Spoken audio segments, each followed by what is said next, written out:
नव्या वर्षात पुन्हा म्हाडाची लॉटरी निघणार आहे. साल्मोनेला संसर्गामुळे अमेरिकेत चिंता वाढलीय. म्हाडने संप अखेर मागे घेतलाय. UPI पेमेंटसाठी शुल्क आकारण्याचा मार्ग मोकळा झालाय. निकृष्ट औषधांप्रकरणी इंड्युकेअर फार्माचा परवाना कायमस्वरूपी रद्द केलाय. BCCI कडक धोरण अवलंब करणार आहे.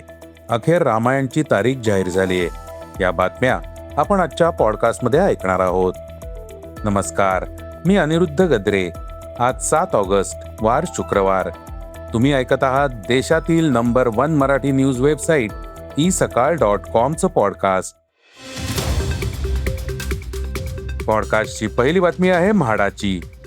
मुंबईकरांच्या गृहस्वप्न पूर्तीला आज म्हाडाचं बळ मिळालं असून तब्बल 2640 जणांचं हक्काच्या घराचं स्वप्न पूर्ण झालं. वांद्रे पश्चिम येथील रंगशारदा सभागृहात मोठ्या उत्साहात लॉटरीची सोडत काढण्यात आली. तर म्हाडाचे आता नीती आयोगाच्या मार्गदर्शनाखाली MMR क्षेत्रात ग्रोथ हब उभारण्याचं नियोजन आहे. त्यानुसार येथे तब्बल 30 लाख घरं उभारण्याचं उद्दिष्ट असून त्यापैकी 7.5 लाख घरं उभारण्याचं उद्दिष्ट म्हाडाने ठेवल्याचं म्हाडाचे उपाध्यक्ष तथा मुख्य कार्यकारी अधिकारी संजीव जयस्वाल यांनी सांगितलं. तसंच मुंबईत तब्बल 925 एकरावर समूह पुनर्विकासाची प्रक्रिया सुरू असून 7 वर्षात पूर्ण होणार आहे. त्यामुळे 65,000 रहिवाशांचं पुनर्वसन होणार असून 30,000 घरं म्हाडाला मिळणार आहेत.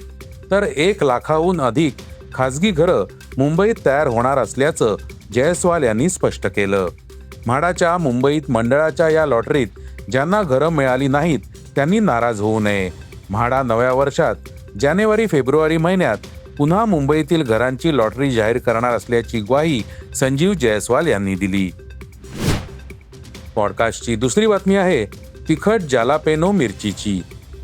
कल्पना करा की चव वाढवण्यासाठी वापरल्या जाणाऱ्या तिखट जालापेनो मिरच्यांमुळे शेकडो लोक आजारी पडले तर काय होईल.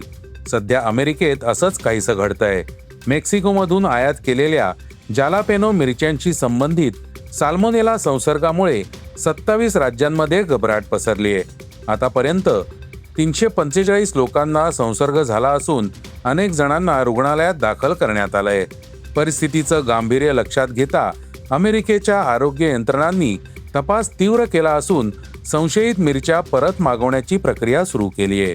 अमेरिकेच्या रोग नियंत्रण आणि प्रतिबंध केंद्राच्या मते हा साल्मोनेला संसर्ग मेक्सिकोच्या सिनालोआ प्रदेशातून आयात केलेल्या जालापेनो मिरच्यांशी संबंधित आहे.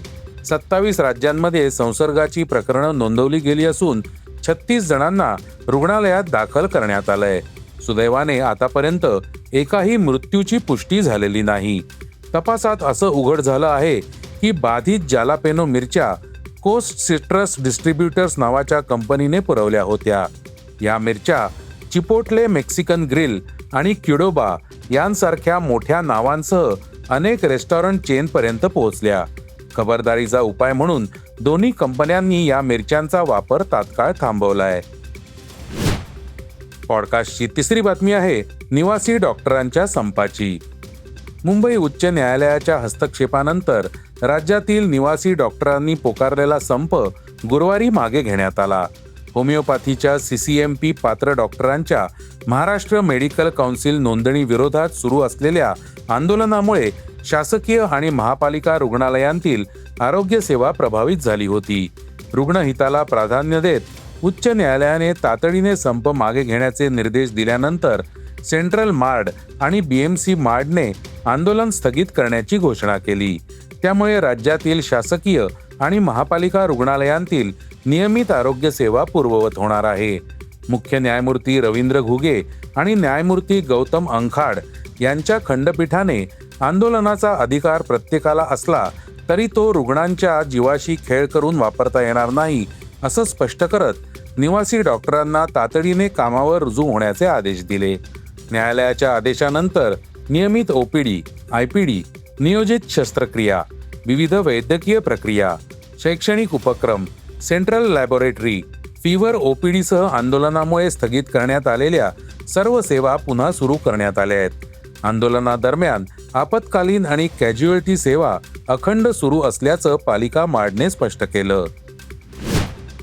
पॉडकास्टची चौथी बातमी आहे डिजिटल पेमेंटची.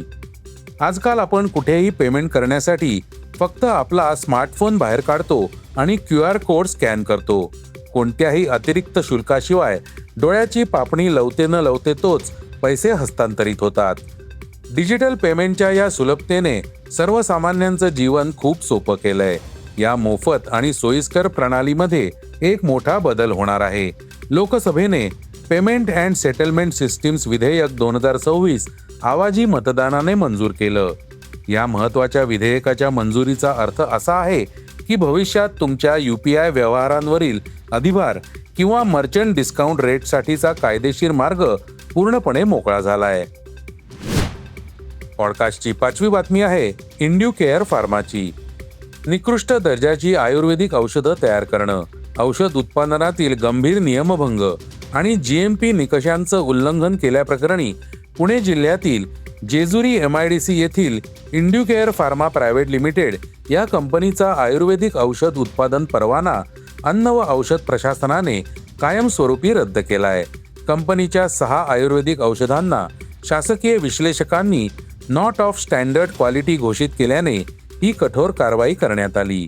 FDAने कंपनीची 2 वेळा तपासणी केली असता औषधे व प्रसाधने कायदा 1940, नियम 1945 तसंच GMPच्या तरतुदींचं गंभीर उल्लंघन झाल्याचं उघड झालं.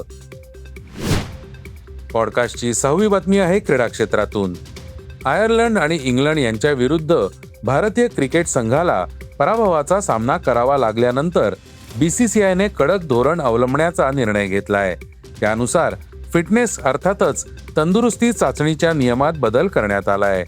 भारतीय क्रिकेटपटूंसाठी ब्रोंको टेस्ट राबवण्यात येणार आहे. या अंतर्गत भारतीय क्रिकेटपटूंना 1200 मीटरचं अंतर आता 6 मिनिटांऐवजी 5 मिनिटं 15 सेकंदात पूर्ण करावं लागणार आहे.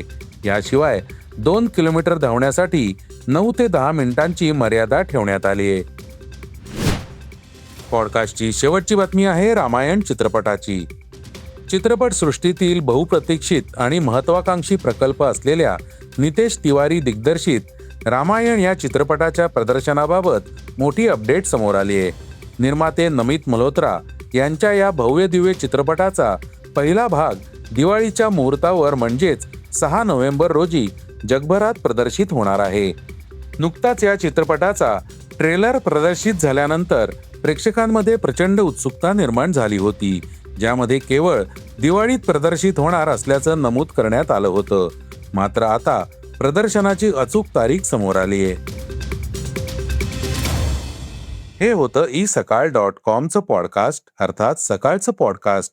उद्या पुन्हा भेटूयात. हे पॉडकास्ट तुम्हाला कसं वाटलं जरूर कळवा. त्याला रेटिंग द्या आणि इतरांना रेकमेंड करा. धन्यवाद. Script and research by Vrushal Karmarkar.